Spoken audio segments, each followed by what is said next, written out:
McDonald. Can he get on the end of it? Can he get a kind bounce? He does get a kind bounce, and he kicks his goal. Melcham, thank you very much. That's a handful for Jake Melcham. His fifth. Hello again from inside Melbourne. Katie Price joins me here again. Now, Katie, just straight off the top, since you've come on as co-host, I don't think we've been beaten. Oh, it's all down to me, don't you worry. Are you the difference? Clearly, Clint, clearly. And 109 points too, mind you. If you don't mind, that hasn't happened in about 14 years, I think, since we last gave a team a 100-point hiding. But I'll claim it. You can claim it. We've got a very special guest with us on Inside Melbourne today, thanks to our great mates at Zurich. Neville Jetta, hello to you. Hey guys, how you going? Going really well.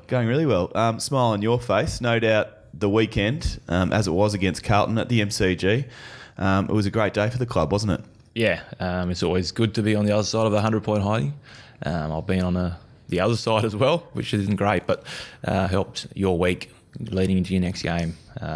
Makes it a lot better, and you definitely do feel good about yourself and about the team. So, looking forward to next week. Nev, would that have been the biggest win of your career at the club?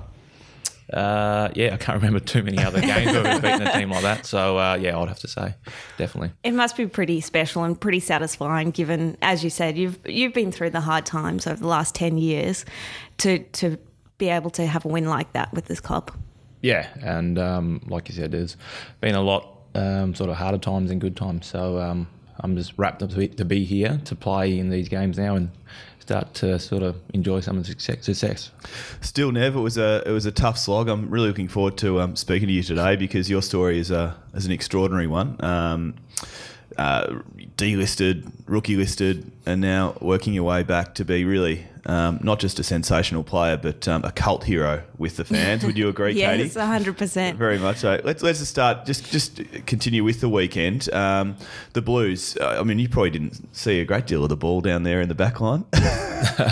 No, it was obviously a game that, as a backline player, you want to be able to not do much. The midfielders turned it on, and the forwards were up and about, and having Jack Viney back definitely helped our midfield. But then also seeing Tom and Jake, Nibbler, and these boys down in the forward line do their work was something that I got to see regularly on the weekend. Gee, Tommy McDonald's just he actually is kicking goals, isn't he? Yeah. I was going to say he's kicking goals on the field quite literally, but he's taken his game to a whole new level since coming back from injury.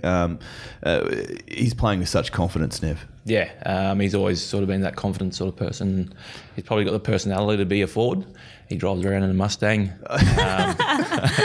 So that sort of says who he is. So I think he's been more of a forward his sort of whole career, stuck in the back line. So, but it was good to see him play some real good footy, and he's definitely a real good kicker goal. So a Mustang. Nice. I like it. Yeah. Obviously an amazing spread of goal kickers, but the best thing to probably see was that contested brand of footy back when you guys were questioned over that so early on in the season. Yeah, we start to talk about our brand of footy that we want to play, and the Melbourne brand, and it definitely came out in the weekend. Pressure was right up, and forward half footy was the way we want to play, and we definitely did that on the weekend. And like we said before, at the back, you don't get too many opportunities, but when the ball does sort of come out of our forward 50, you want to be there to be able to impact it and get it back into our forward line and give our forwards every chance to kick another goal. So, and we did that pretty well. Nev, a chance to go 5 on the trot this weekend. A big clash as well. Travel to Alice Springs. The club's partnership with the Northern Territory is well known. Do you like getting up to the Territory and playing up there? It's a special occasion for so many reasons, which we'll get to shortly. But getting up into the NT, do you have a bit of fun up there? Yeah, I probably played my better sort of games over my career up there. So. Darwin's always a good one to go to, but Alice is probably have a bit more significance, a bit more spiritual side to it. So, we get to play Adelaide this week, which would be pretty good to sort of see where we're at. And for yourself as well, a big clash personally. Obviously, Eddie Betts, you've had his number on a couple of times, but you must get yourself up for those matchups. Yeah, probably turn my career around playing on Eddie, and he's one that you always sort of have to get up and he's been one of the premier sort of small forwards in the competition, and you know that any sort of second or any sort of room you give him, it's a goal. So, but yeah, looking forward to getting up there and playing against him. But then also the Indigenous round or Sir Doug Nicholls Round that we're starting on this Sunday, and it'll flow to next weekend as well. So looking forward to that. Great stuff. By way of background, you'll be wearing the Indigenous jumper. This year's design is the artwork of Jeff Garlett's auntie, Cindy Pryor. Now, by way of background, the artwork depicts our men, women and children playing, participating and dreaming together. It's a beautiful design. Nev, tell us a little bit more about the jumper and how proud you are to pull that on. Yeah, so obviously, Jeffy's auntie from pretty much from the Noongar people in southwest Western Australia. So, we asked her to do a design to sort of represent me and Jeffy, and obviously the designs that have gone before, obviously about Victoria, but we want to continue to educate people not only on where we are at the moment, but who the players are as well. And it's something that me and Jeffy are pretty proud of, to be able to put on a jumper some bit of our heritage and where we come from and our story that's been passed on. So very proud to be able to wear my culture, my tribe on our jumper. So looking forward to running out in it. Can you tell us a bit about your story and your culture? Yep. The Noongar people? So the Noongar people, so like I said, they range from just north of Perth, probably as far as maybe 400 k's east of Perth, all the way down to Albany. So it's a big sort of land sort of area. It's an area that's sort of been probably a lot of the culture has been taken away through settlement. So it's a lot more urbanised than what you would think when you go out to Alice Springs or something like that. And so we're still being able to reconnect through culture. So we're doing that to try and through my parents, my grandparents, and trying to date back as far as we can go and pass those stories on. And can be hard and difficult at times when a lot of the stuff has been lost or stolen. And when I say stolen, you talk about stolen generation. Like I said, my dad and my uncles and aunties were a part of that. So they've lost a lot and they're still learning. So I'm way behind them, so I'm still learning as well. But to be able to have that connection and to still find that, wanting to find that connection is something that we're still doing. But we know where we come from and who we are, and that's probably the main thing. How important is it for you? We've obviously got the Sir Doug Nicholls Indigenous round coming up, but in order for the AFL to be able to educate non-Indigenous people as well and to be able to share those stories, the work that's been done by both the footy club and the AFL, how important is that to you? Yeah, the AFL and footy in general has been unbelievable. The power that it has to bring people together, and the power it has to open doors for not only Indigenous people, but everyone sort of from all walks of life to come in and sort of be on a level playing field. Something that, I've been very fortunate to be a part of, but then also see. So to have that is something I'm really proud of, to be part of the AFL. But it's really looking forward to Sir Doug Nicholls Round because it's only a week, but it's not only the week. There's always learning throughout the whole year that we do as a footy club, but it's really emphasised on this week to be able to sort of cross cultures to an extent. And Nev, as an extension of that, last year the club launched its reconciliation action plan, to which you had a big role in. That's a giant stride for this football club. Is that fair to say? Yeah. It's a big step from where we come from. And what does it involve, and how much of a role did you play in that action plan? Yep.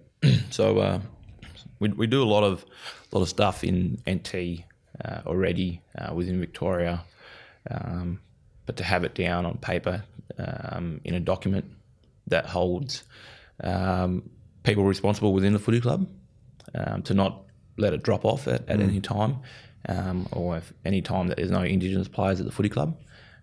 Just knows. I know that that I've left a legacy with my other Indigenous players at the club, that future Indigenous players coming in are going to come in and feel culturally safe in the area, but then also there's going to be continued education to the non-Indigenous players within the footy club, but then also the supporters and everyone that's involved within the footy club. Yeah, it's terrific stuff and a big tick for everyone involved in that, Katie. Yeah, certainly. And Nev, we're going to be taking some questions from the outer a little later on from some of the fans out there, but maybe one that just ties in now. One from Lockie.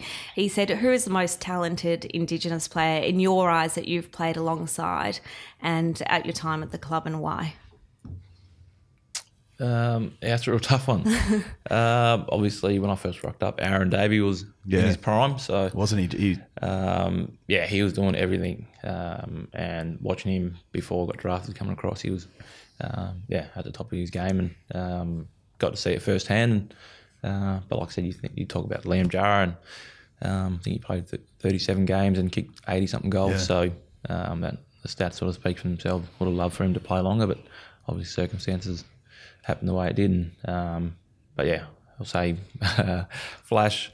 Wheels is up there as well. He was hard at anything. Didn't get to play too much footy with him due to injuries late in his career. But and then Aussie Wanamiri, unbelievable skills, left foot, right foot.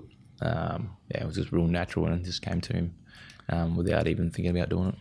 I went up to Tiwi Islands once with the football club, and seeing Aussie up there, he was just worshipped everywhere he went. It was quite extraordinary scenes. Also, Jeff Farmer.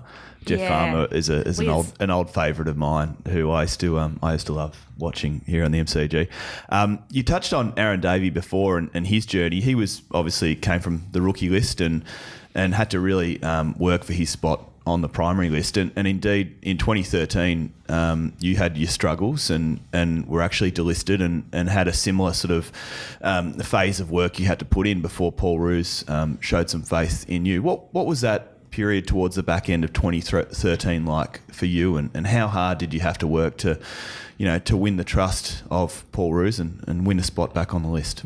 2013, that was probably the hardest year of my sort of young life.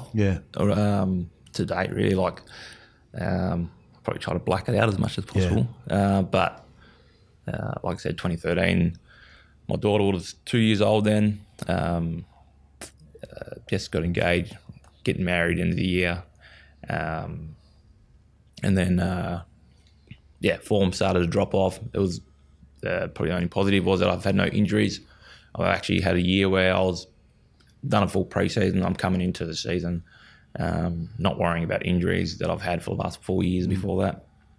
So had to deal with something called form, which I haven't had to do for a while, and got going and played a few good games, and then just had a couple of real bad ones, and then a couple of bad ones where ended up in different coaches coming in and that sort of thing. So obviously Mark Neal left that year, and I almost did as well. 2013, and Neil Craig took over, and I remember sitting down with him, and he just said, I just want a consistent sort of performance from you in the second half of the year, and just make sure that you're doing everything to try and get back into the team. And so I went away, and my first game that I ended up playing back for Casey was in the development squad. So I went from playing Indigenous round over in Perth, where we got beaten by West Coast, so I think it was by how many points, to 2 weeks later playing Casey development out at Werribee. I played 2 quarters. I asked to play midfield that week because I was playing down forward, and that didn't work for me. So playing Casey development and got knocked out in the second quarter. And then the next week got up, played in the ones, and I played midfield again. I was like, well, I'm not a midfielder. So I went back to the coach, and I trained the whole pre-season with the backs, and Jade Rawlings did a lot over the pre-season to help me play as a backline player. So I went to him and Andrew Nicholls at the time, and said, can I just go back and enjoy my footy and play in the back line? my first game back there, I had to play on Andrew Cracker out at Vic Park against Collingwood. So I was like, can I go back to the forward line? I don't want to play back line today. So but no, it was probably the start of something. Got to play on him and really tried to nail that role. And playing on him definitely gave me confidence that I can play on other people because, Andrew Cracker is probably one of the best small forwards the game has seen. And, used to be one of the best players to play on MCG. But like I said, that probably kick-started my backline sort of career, and had a real good second half of the year. Just really tried to hone my skills in that role, and got to the end of the year, and I was sort of the last game of the year, and Neil Craig's like, you've earned a game. It was Aaron Davies' last game for the club as well, so I was like, we're going to go out together. Yeah. We just sort of had a nice touch to it because that time I'd made my mind up to go back to Perth and play in the Waffle with my cousin and my brother because I pretty much knew my name had a black line through my name. So I was like, I was going to enjoy my footy. Felt like I did that, played some real good footy, going to play the last game of the season, and then pack my stuff up and move back home after the wedding. So obviously played the last game. Paul Roos was there. I think he knew he was going to take over the footy club at that time. So seen what he liked, and then had some conversation with him and my manager and that sort of stuff, and got to a point where not only convinced myself, but probably had some long chats with my wife to actually get myself back into sort of the bubble of AFL and have given it another crack. So I had a big discussion with her about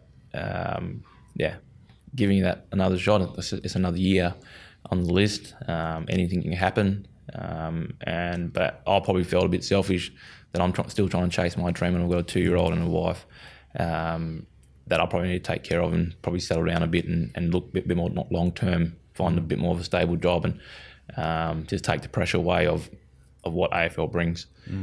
So I felt a bit selfish at times, but then obviously sat down and she told me, no, give it one more crack and she'll find more work and stuff like that. And so we gave it another crack, and everything started to turn around. And I Ruzi just gave me feedback to say, you need to get a lot fitter. That game he rocked up, and I think I had a full body cramp against Western Bulldogs playing on Luke Dowhouse. So I think it was a bit tough coming from playing VFL for 11 weeks, coming back into the AFL intensity. I knew I was going to pretty much cramp from the time I walked onto the ground. I just worked my butt off. I was doing our normal sessions and then doing top-up running on top of that, plus boxing like 3 times a week. So, I did as much stuff as I could without burning myself out, and definitely paid off. And I'm still here. So. And here you are, and how thankful we are. Well, are we thankful to your wife for saying, just give it one more crack? Because you are now Mr. Consistent. And that's it. Just, the tone of the fans' messages from the outer is exactly that. They do call you Mr. Consistency. So, Nev, we love having you and love what you're doing. Yeah, and to be able to work your way back from that, and then particularly last year to make the All-Australian squad and to be playing such great footy, you must be incredibly proud. Yeah, it's definitely something that you don't really think about, all those sort of accolades and stuff like that. But you're thankful that. But you know the hard work that's gone into getting there. Yeah, I definitely do. But it's the hard work. I'll probably more see it as.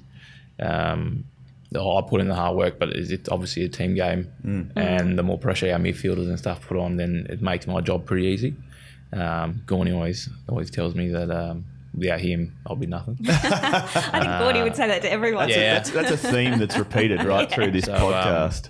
But like I said, it's just really thankful that the boys around me, especially now, I feel like I've got some unbelievable support in Jakey Lever and Hibbert and these sorts of blokes that are playing some real good. Even Louis and Bernie are playing some of their best footy.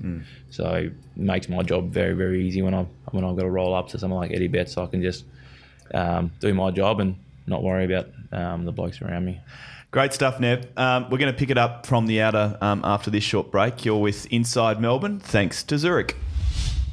Thanks to our co-major partner and podcast sponsor, Zurich. For over 100 years, they've been ensuring the people and things you truly love. And just like you, they truly love footy and truly love Melbourne. And with thanks to Zurich, the big question that we ask each guest on the podcast, Katie Price, here on Inside Melbourne. And Neville Jetta joins us this week. Nev, what do you truly love? Truly love seeing the faces of my children when we have a win, either in the change rooms or when I walk through the door at home. They're all up and about and screaming, the D's won. And they would be doing a bit of screaming at the moment. So were they at the game last weekend? No, not last weekend, but they watched it on TV and they were pretty happy about it. Absolutely. We all were. The Jetta name, obviously a pretty significant one in footy terms. Have we got a couple of budding D stars? My son's 3. And he started Auskick. I think he's a couple of years younger, but he's holding his own. So been down there every Sunday morning for the last 3 weeks, and his first game, he's kicked. I think he kicked 5 goals. Oh, right. So he wasn't. I told him he needs a handball. He told me it's Auskick, Dad. So I was like, no, fair enough. Keep kicking the goals. But no, they both love their footy, and Nalani's getting into it, and Kyrie absolutely loves. That's all he knows. So. Sensational. Oh, we'll claim him now, I reckon. Yeah. All right, some questions from the outer. One from Kevin Hawkins. You played a lot as a midfielder, you spoke about, and a forward early in your career. Do you miss playing up the ground, and do you think you'll ever get a shot playing back there again?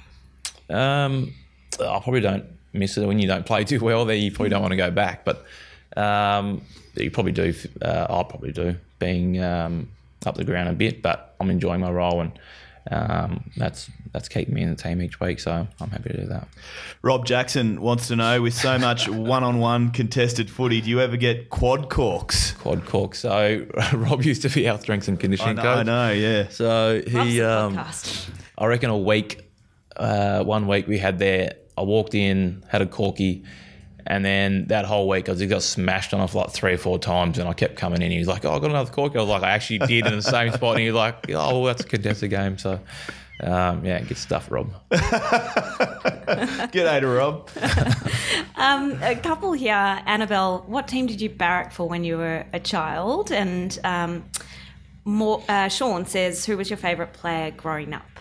Yeah. So I grew up, also the first team probably followed with St Kilda. Mm-hmm. So Nicky Wimmer, relative of my family, knowing him and seeing him play, and sort of they were pretty good back in those days as well. But then Fremantle came in the mid-90s and jumped on board, and all the Indigenous players they brought on board as well definitely inspired me to play footy. You got a few nicknames. What do you think of the nickname Lord Nev? Lord Nev, the fans have been loving it. I think the debrief has been or gave me that. So they can call me whatever they want. I'm not too far. Mr. Consistency, Lord Nev. Something like that. Yeah, well, this is what they think of you, Damien Gill. Some people wear Superman pajamas. Is it true Superman wears Nev pajamas? I wouldn't know. All my son loves is Batman. Oh, is that right? What's it, Nev? What's it like? It must be a dream come true playing at here on the MCG. Is it something? Was footy always something you wanted to do in terms of become an AFL footballer growing up? Growing up in WA, footy was really the main sport. Everyone was involved with the football club. You were there most days of the week, weekends. You're spending hours long after the game's finished. Had a lot of cousins that played footy as well. So, recess, lunch, before school, so after it was school, everything. Footy was everything. Yeah. And that was probably our way to almost get out of our community, if that makes sense. Yeah. To make it was to play AFL. You speak about, obviously Lewis is playing at West Coast now, and he's at Sydney for a while and done very well, and we were very highly competitive with each other on the footy field and whatever we did. But he was sort of the person that I sort of went back and forth with to not only improve my game, but get ahead and realise my dream a bit later on. You talk about the WA days. You came from that golden era of Swan Districts back there in the Waffle, the Colts team. I know we're in Melbourne now, but this is incredible. Alex Rance, Nick Nadanui, so good that Michael Walters was on the bench. Is that right? In the premiership team of 07, and I think it was 9 players drafted from that year. That's, what was that like? Yeah, I didn't really probably realise, or I probably thought I was one of the best in the team, but I didn't really know the boys too well. I came in about round 7 when most of the boys went away to state 18s, and managed to hold my spot after they got back, and because Swan Districts played a country game down in Bunbury and they wanted some country boys to play. So, they asked me to come play with them, but obviously got to know those boys pretty well throughout the rest of the year, and some unbelievable names that are still doing unbelievable things in the AFL. Like I said, son on the bench, he had a bit of weight at that time, and probably wasn't fully invested into footy, and he had some special talents.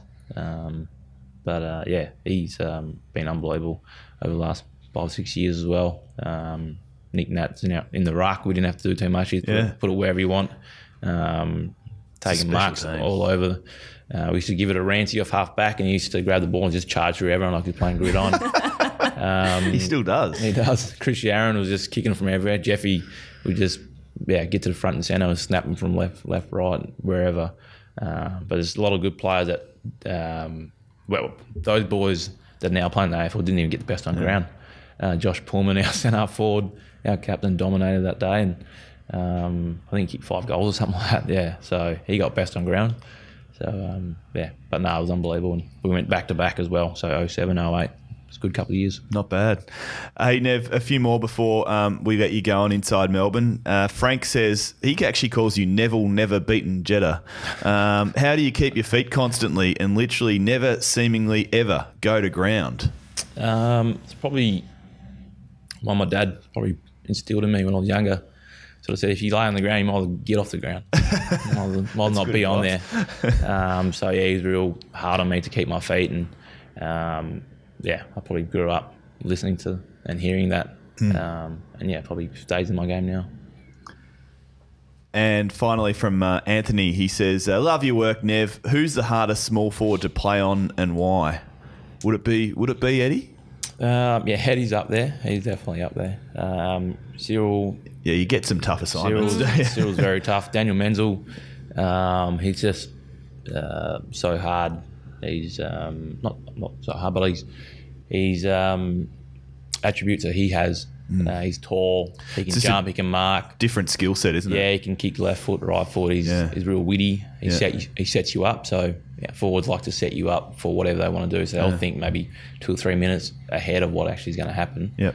They're unbelievable players, and it's not hard being a forward. I found that out early in my career. How do you prepare for those matchups then? So as a forward, you like to have no contact. So I try to be as physical as possible. And obviously I was a forward early in my career, and I know what I liked and what I didn't like, and also speaking with Wheels at the club early on. I was being able to get in a position where they aren't able to do what they want to do. So if there's space, stand in it.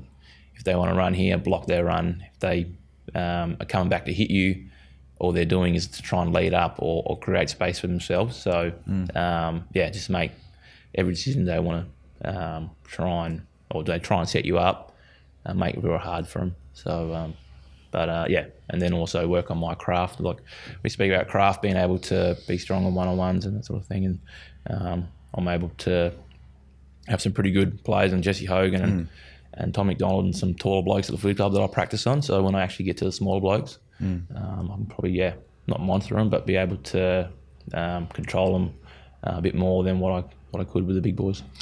Love it, Nev. We've already mentioned this week and the importance to the club. It sounds ridiculous that after 4 straight wins, a game can be important, but just important, just to continue improving, get another win. 5 on the trot would be sensational. Lock down a spot in the top 4, and also because it is a quality opponent in Adelaide. Are you looking forward to the challenge that is the Adelaide Crows? Yeah, I think as a team we love playing Adelaide. You probably would have seen last year where we went over there, and I think we beat them last year. At the Adelaide Oval? At the Adelaide Oval, yeah. yeah. So, the boys... Maybe a couple... I think we match up well against them. And obviously Indigenous round, so special significance for myself to be able to play well. But I probably worked myself up a bit too much over the last few years and probably played bad. But, just looking forward to get up there and play against them and seeing where we're at as a team. And to also, as Clint said, cement that spot in the top 4, because there's still people questioning whether the D's deserve to be there. Oh, and they have every right. We've shown last year that we should have played finals, but we didn't. We just want to improve as a team and keep those sort of high standards within the footy club around every player, that not to drop off, because as soon as you drop off, you know how hard it is to pick it back up and play finals. They don't really give out spots for finals. You got to earn them. So we found out the hard way. Be nice to play finals, wouldn't it, Nev? Bloody oath. Huh? Bloody oath. 10 years, mate. I think I won 4 wooden spoons, I think. So that's about it. Yeah, well, let's hope that you are playing finals on the MCG, because, we'd all love to see it as supporters. Someone who has been put through the ringer and has come out the other end a sensational player, but also a sensational clubman. All kudos to you. Katie, he's been a champion on the podcast. What do you reckon? Yeah, he certainly has. Champion on the field and off it as well. So I think echo those sentiments of Clint, that we hope that this season does deliver that ultimate success for you. Thanks, Nev, for joining us on Inside Melbourne. Katie, I'm going to throw the reins over to you. I'm off to Russia for 4 or so weeks for the World Cup, so it's all you. Yeah, it's in good hands, I hope. You'll be fine. You're with Inside Melbourne. Thanks for joining us for another week. We'll be back with more next week. Thanks to Zurich.